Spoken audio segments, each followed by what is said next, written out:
photographer. Magandang gabi, Binibini.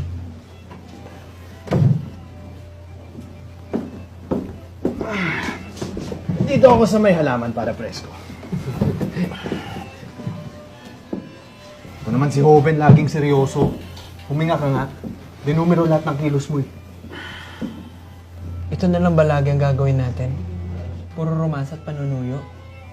Ganun na ba talaga kahalaga ang kilig at pang-aakit? Ano na kaya nito? Nasa gitna tayo ng digmaan. Alam ko, sundalo ako. Baka nakakalimutan mo. Pero may putukan ba? May naririnig ka? Ikaw? Teka ka. Mas maganda nga siguro kung may putukan.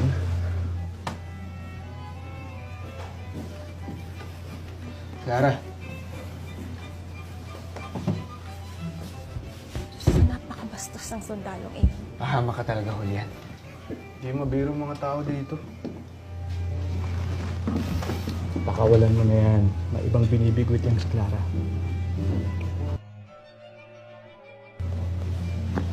Pahangin na nga lang.